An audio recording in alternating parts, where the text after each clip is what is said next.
오늘 날주 본문인 창세기 24장에서는 이제 어제 본문인 23장에서 아브라함의 아내인 사라가 죽음을 맞이한 다음에 이제 아브라함이 이제 자신의 아들 이삭의 아내감, 즉 며느리를 드리는 그 과정을, 그 이야기를 기록하고 있습니다.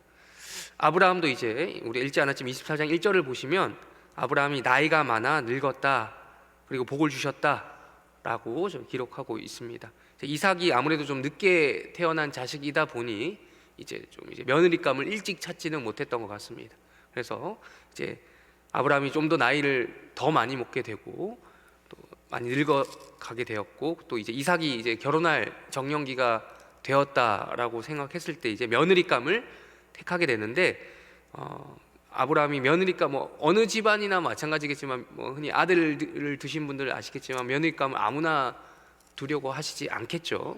그래도 좋은 며느리감을 두려고 하실 텐데, 아브라함도 마찬가지로 아무나 그러니까 지금 아브라함이 살고 있는 이 가나안 땅, 가나안 족속들 중에서 찾지 않고 고향 땅으로 가서 찾으려고 하는 시도를 하게 됩니다. 그것에 대해서 지금 기록을 하고 있는데, 지금 자신이 지금 나이가 너무 많다 보니 직접 갈 수는 없고 자신의 종에게 이것을 시킵니다. 이 며느리감을 구해오도록 시킵니다. 그러면서 했던 말씀이 오늘 7절, 8절, 9절인데, 제가 계속 며칠 동안 말씀드렸던 것처럼 이 창세기의 주된 주제인 바로 이 씨에 대해서 다시 한번 강조가 되는 것을 우리는 말씀을 통해서 확인할 수 있습니다. 그러니까 지금 이 리브가는 미리 이제 나오게 된 사람이, 사라는 이미 죽었잖아요. 사라는 죽었기 때문에 아브라함과 이 사라 사이에서 더 이상 이삭 말고는 나올 씨가 없습니다. 후손이 없습니다. 근데 그 다음이 중요해요. 그 다음 하나님께서 분명히 아브라함과 사라 사이에서 나올 그 후손 씨를 약속하셨기 때문에 그 다음 단계를 이야기하려면 이삭의 아내를 찾아야 된다는 거죠. 이삭의 그 씨를 통해서 이삭의 씨를 이삭의 후손이 어떻게 또 연결되는지가 관건인 겁니다. 이 본문에서는. 그래서 아브라함이 며느리 찾기에 이렇게 집중하고 있다라는 것을 우리가 말씀을 통해서 확인할 수 있어요. 그래서 7절을 눈으로 다시 보십시오. 눈으로 보시면 이 땅을 내 씨에게 주리라 하셨으니 라는 말씀이 중간에 다시 한번 나오는 거죠. 7절 앞부분부터 쭉 보시면 하늘의 하나님 여호와께서 나를 내 아버지 집과 내 고향 땅에서 떠나게 하시고, 자, 이게 언제적 얘기입니까?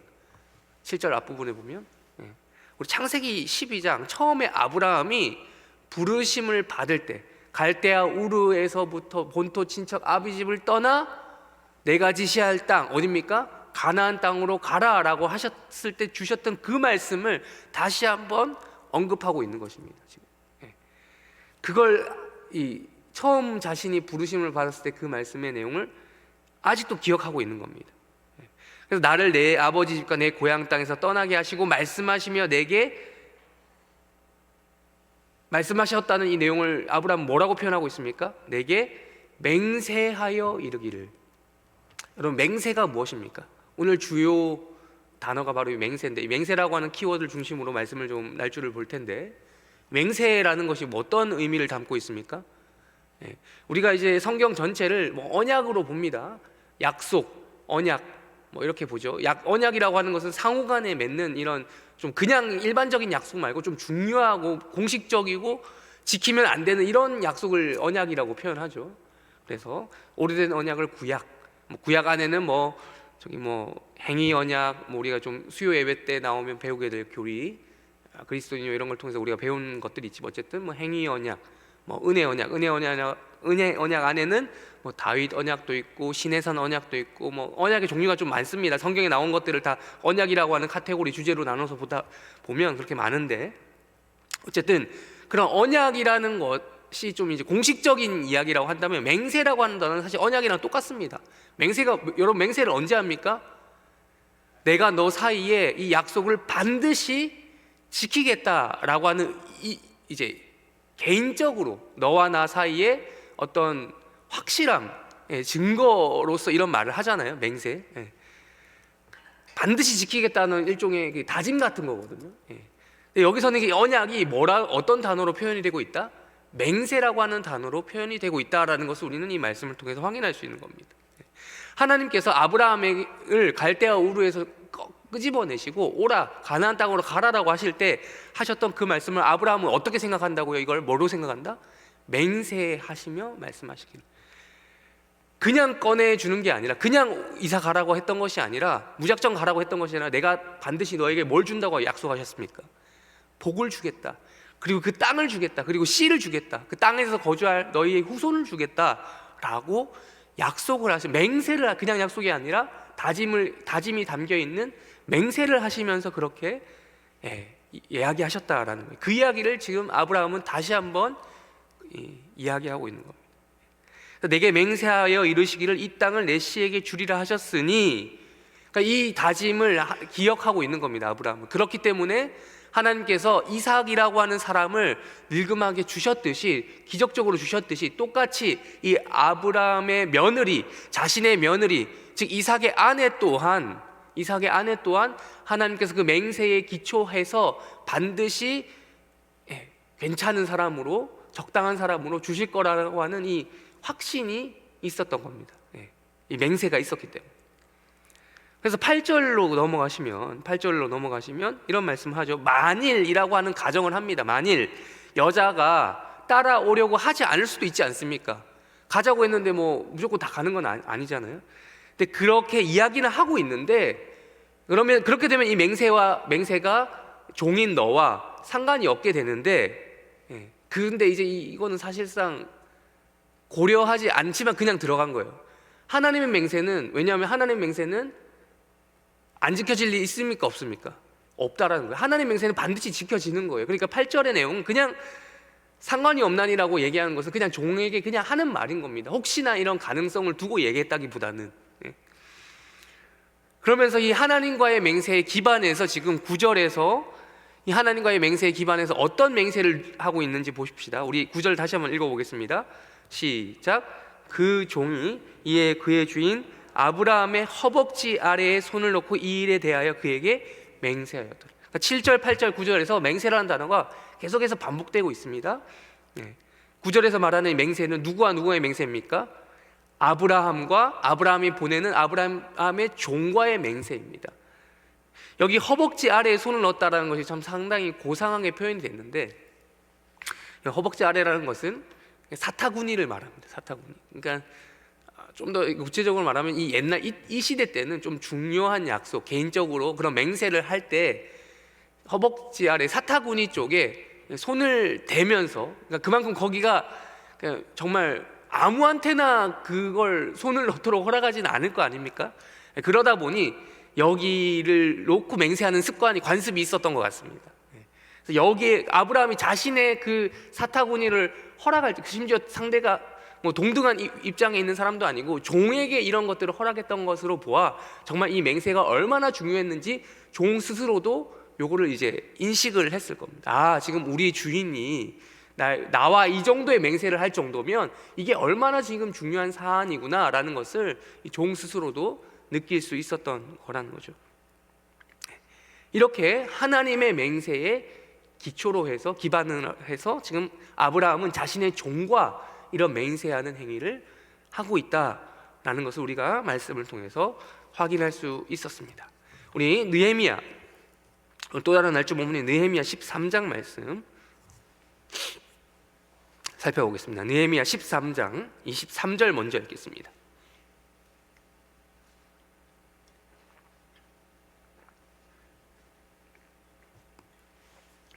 느헤미야 13장 23절 읽겠습니다. 시작. 그때에 내가 또 본즉 유다 사람이 아스돗과 암몬과 모압 여인을 맞아 아내로 삼았는데. 자, 이제 느헤미야 13장 마지막 장입니다. 느헤미야 13장에 이르게 되면, 어제 이제 우리가 12장에서 살펴봤던 것처럼 예루살렘 성벽을 다 짓고 나서, 다시 무너졌던 그 성벽을 다 짓고 나서 봉헌식을 했습니다. 그래, 봉헌식을 했다는 것 자체가 일종의 이 세레모니, 축제와도 같은 겁니다. 아, 우리 이거 잘했다라는 거죠. 잘했다. 그러니까 이제 그러니까 기쁨의 순간입니다. 즐거운 순간입니다. 모두가 축제예요. 그런데 이 축제에 찬물을 끼얹는 장면이 등장하는 거예요. 느헤미야 13장이 좀 은혜롭게 끝내야 되는데, 은혜롭게 잘 끝나야 되는데 그게 아니라 마무리가 뭔가 찝찝해요. 그 내용이 지금 이겁니다. 그러니까 요즘 젊은이들 말로 갑자기 분위기가 싸해진다, 줄여서 갑분싸라고 하는데 약간 그런 느낌이 있는 거죠. 어떤 일 때문에 이런 일이 있었냐, 왜 느헤미야는 하지 않아도 될 이 갑분싸라고 하는 분위기를 만들었는가.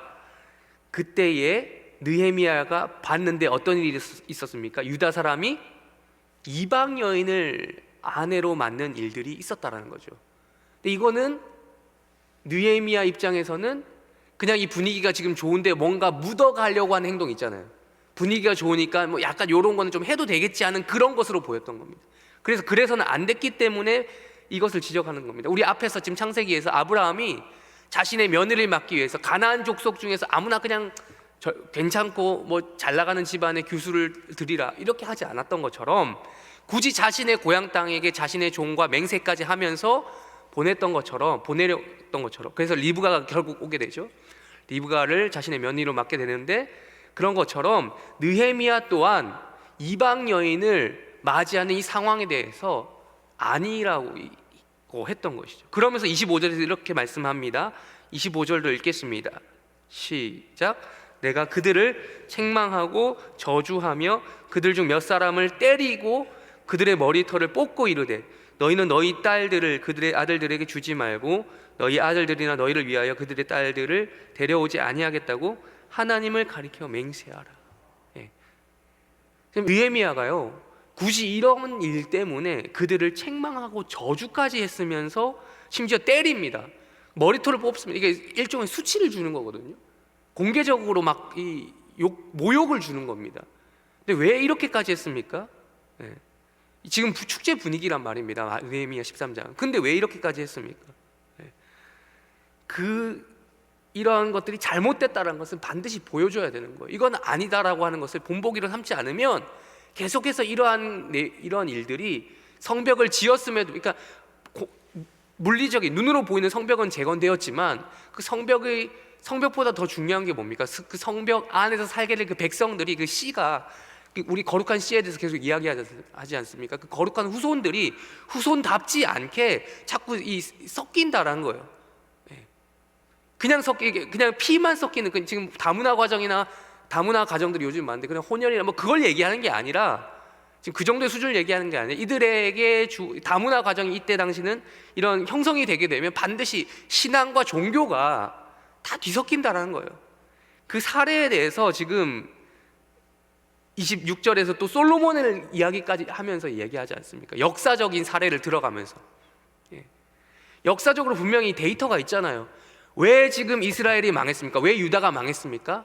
그 시초가 누구였습니까? 다윗 왕국 때 얼마나 은혜로웠습니까? 다윗이 통치하던 그 통일 왕국 시절에는 그 어떤 이방 나라도 이 이스라엘 왕국을 넘보지 못했습니다. 말 그대로 하나님께서 보호하시는 나라였습니다. 근데 왜 어떻게 해서 그 나라가 멸망의 길을 가게 됩니까? 솔로몬 때부터 시작됐거든요. 솔로몬 때부터 이방 여인들을 아내로 맡기 시작하다 보니까 우상 숭배가 들어오게 됐고, 그것 때문에 하나님께서 진노하셔서 나라를 찢어버리셨고, 찢어버린 그 나라 가운데 북과 남으로 이제 갈라진 그 나라 가운데 결국 우상 숭배하다가 결국 북이스라엘은 북이스라엘대로 망했고, 남유다는 남유다대로 망해서 아수르와 바벨론에게 각각 망해서 이렇게 지금 이 지경까지 왔잖아요. 그래서 다시 느헤미야 때 겨우 포로로 돌아와서 성벽을 세우고 다시 한번 우리 잘해보자, 하나님의 말씀을 율법에 순종하면서 이 거룩한 씨를, 이 거룩한 땅, 예루살렘 땅, 이 가나안 땅에서 다시 한번 시작해보자 했던 것인데, 그것을 지금 부정하는 행동이었기 때문에, 이방 여인과의 결혼은 그 자체를 흐리는 것이었기 때문에 지금 다시 한번 이 느헤미야는 이것에 대해서 깊이 책망하면서 하나님을 가리켜 맹세하라라고 하는 행위까지 요구했던 것입니다.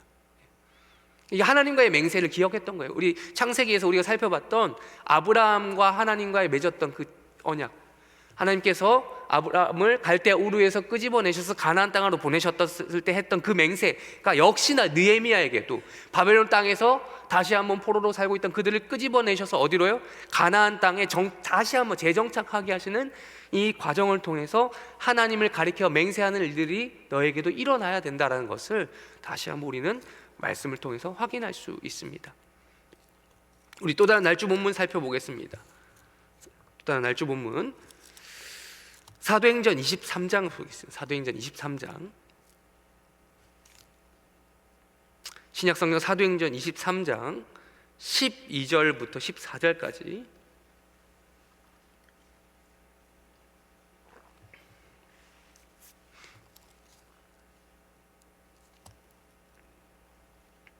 사도행전 23장 12절부터 14절까지 읽겠습니다. 시작. 날이 새매 유대인들이 당을 지어 맹세하되 바울을 죽이기 전에는 먹지도 아니하고 마시지도 아니하겠다 하고 이같이 동맹한 자가 40여 명이더라. 대제사장들과 장로들에게 가서 말하되 우리가 바울을 죽이기 전에는 아무것도 먹지 않기로 굳게 맹세하였으니. 아멘.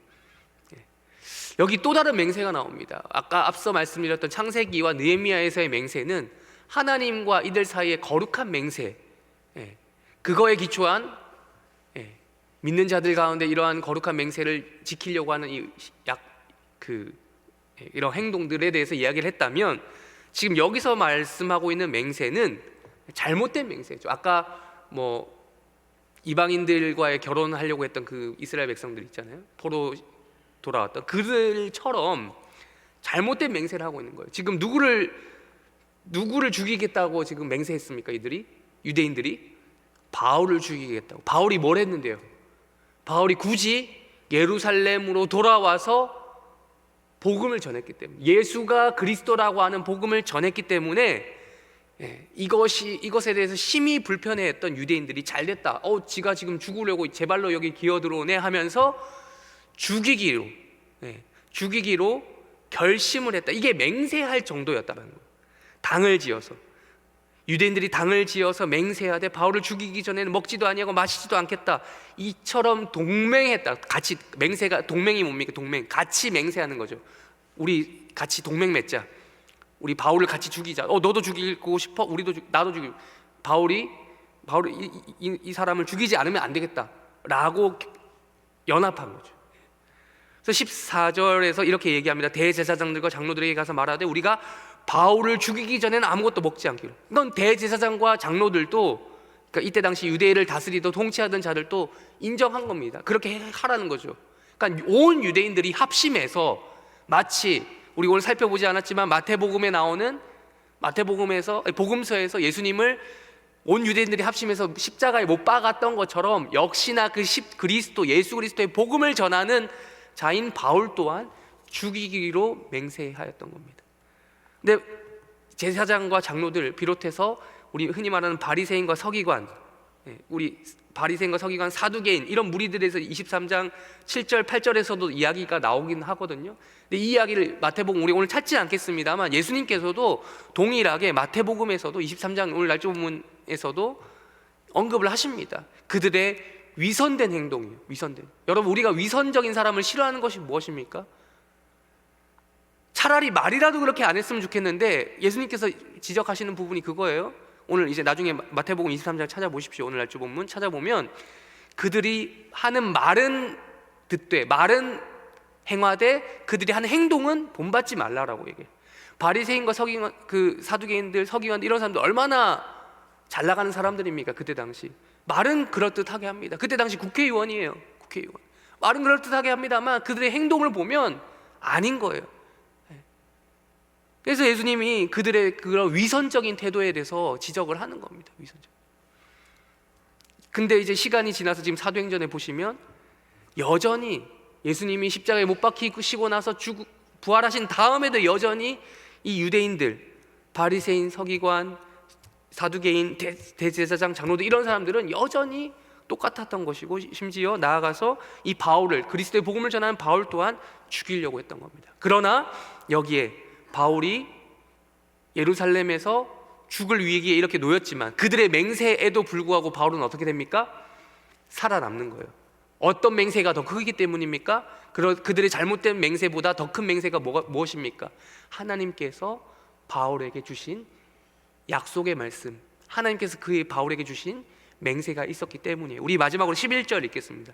12절 14절 바로 앞에 11절 읽겠습니다. 시작. 그날 밤에 주께서 바울 곁에 서서 이르시되 담대하라, 내가 예루살렘에서 나의 일을 증언한 것 같이 로마에서도 증언하여야 하리라 하시니라.